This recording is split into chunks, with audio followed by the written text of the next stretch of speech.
Salam əziz tələbələr, bu videomda sizə Windows 11-in Windows 10-dan əsas fərqlərini və Windows 11-də ən çox istifadə olunan qısa yol düymələrini izah edəcəm. Ə, Belə ki, ilk növbədə onu deyim ki, Windows 11-in əsasən iki versiyasını yükləyə bilərsiniz kompüterinizə, hansı ki Home və Pro versiyaları.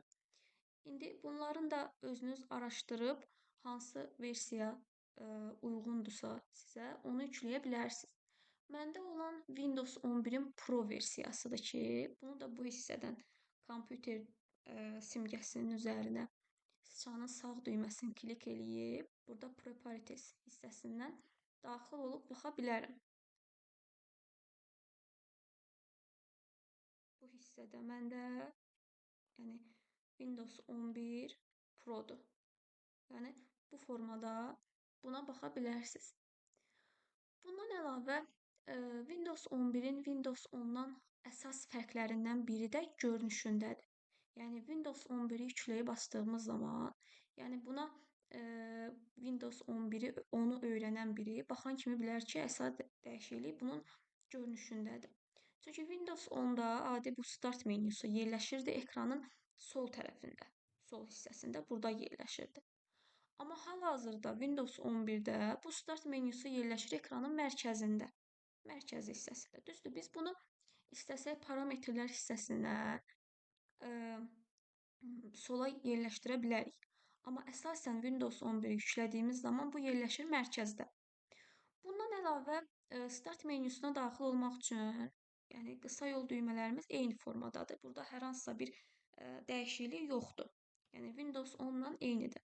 İstəsəm mouse'un sol düyməsini vurmaqla start menyusunu aça bilərəm.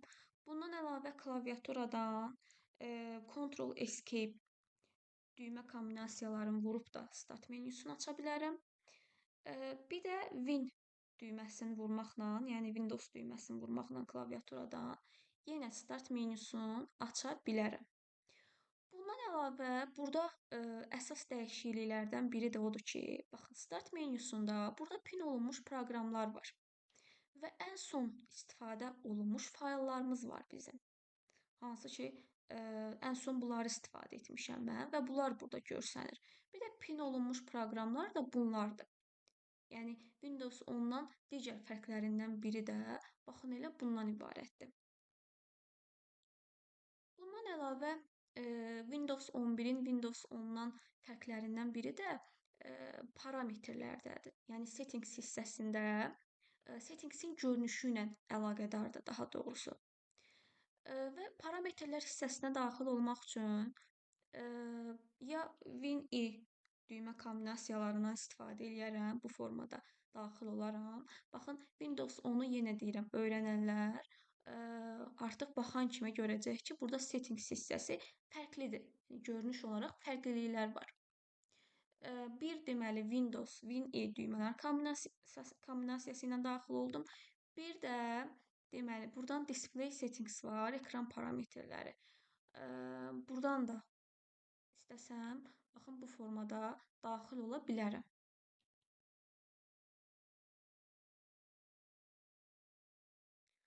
Bundan əlavə Windows 11-in Windows 10-dan əsas fərqlərindən biri də ondan ibarətdir ki, bu hissədə kiçik məlumatlar var. Yəni buna deyirik gələcəklər hissəsi.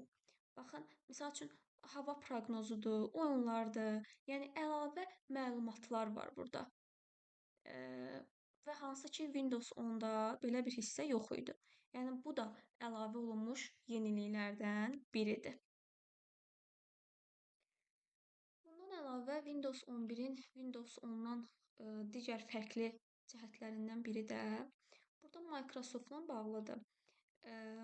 Microsoft Store-da baxın daxil olsaq, burada dizaynla bağlı fərqliliklər var. Yəni dizayn hissəsi müəyyən qədər fərqlənir. İndi Windows 10-u istifadə edənlər yəni bunu başa düşəcək ki, dizayn olaraq burada daha fərqlidir Windows 11-in görünüşü. Bir də Copilot funksiyası var ki, Copilot nədir? Belə deyək, süni intellekt, yəni ChatGPT kimi bir şeydir, hansı ki istəsəz sual verə bilərsiniz, cavablandıra bilər. Yəni süni intellektdir bir növ ki, bu da Windows 11-də 11-in Windows 10-dan əsas fərqli cəhətlərindən biridir. Bundan əlavə, digər fərqlərindən biri qovluqlardadır. Baxın, qovluqlarımızın görünüşü, bu yazılanlar, kitabdır, nə bilim, dövlət qulluğu olan, sonra bu şəkillər, məktəb olan, bunlar bizim qovluqlarımızdır, sarı olanlar. Və yenə deyirəm, Windows 10-da bu qovluqlar daha belə deyək, uzun formatda idi. Yəni görünüş olaraq fərqli idi.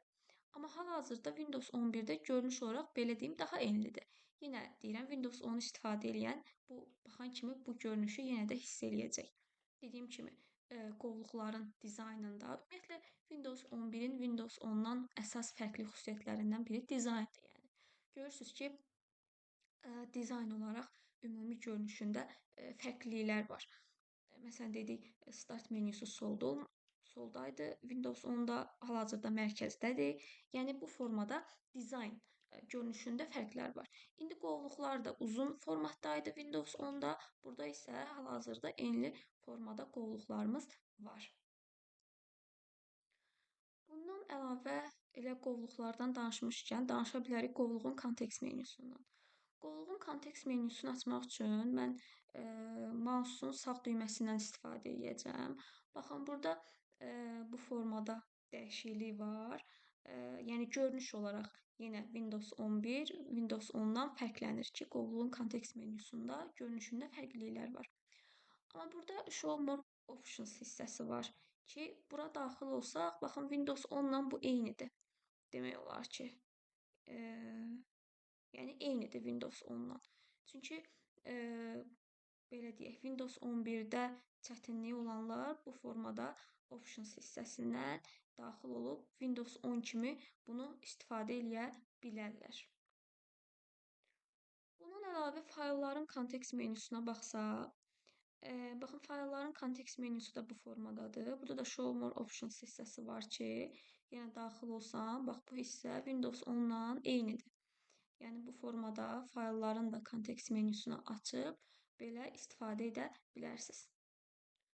Bundan əlavə ekranın kontekst menyusuna baxası olsaq, yenə bu da görünüş cəhətdən fərqlənir Windows 10-dan. Burada da Show More Options hissəsinə daxil olub, yəni bu formada Windows 10-dakı kimi istifadə edə bilərsiniz. Əslində eynidir demək olar ki. Əslində demək olar eynidir. Sadəcə bura daxil olum. Baxın, belə deyək, ikonlarda biraz fərqliliklər var. Yəni belə çox da burada bu hissədə çox da bir dəyişiklik yoxdur. Qısacası dəyişiklik görünüşləndir, yəni görünüş olaraq bir müəyyən qədər fərqlərimiz var. Bundan əlavə burada danışmaq istədiyim hissə taskbardır, yəni tapşırıqlar panelidir. Taskbar üzərinə sağ düyməni klik eləyən zaman burada Task Manager, bir də Taskbar Settings, taskbarın belə deyək, parametrlərini aça bilərəm və bu hissədən taskbarın parametrlərinə də daxil ola bilərəm. Bundan əlavə burada dedik taskbar var, yəni Task Manager var. Task Manager-də daxil olub, belə deyək, asılıb qalmış faylların fəaliyyətini dayandıra bilərəm.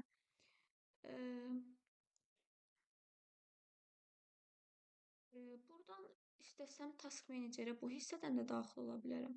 Və yaxud düymə kombinasiyaları olaraq Ctrl, Shift, Escape düymə kombinasiyaları ilə də bura Task Manager-ə daxil ola bilərəm.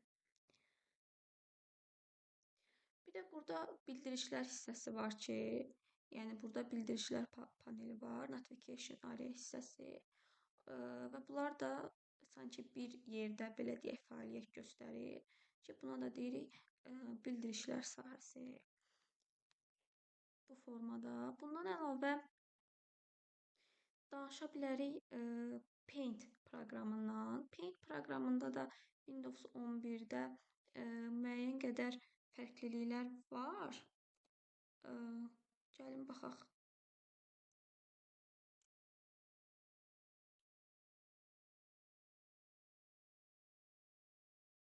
Baxın, Paint-də Hansı ki, burada qələmin belə deyək, qalınlığıdır, nazikliyidir. Bunu burdan dəyişə bilərəm.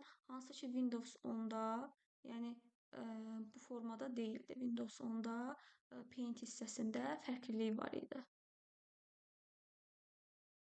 Əlavə Windows 11-də əsas dəyişikliklərdən biri də odur ki, mən burada pəncərələri istədiyim formada yığa bilərəm. Məsəl üçün, buradan bir fayl açım.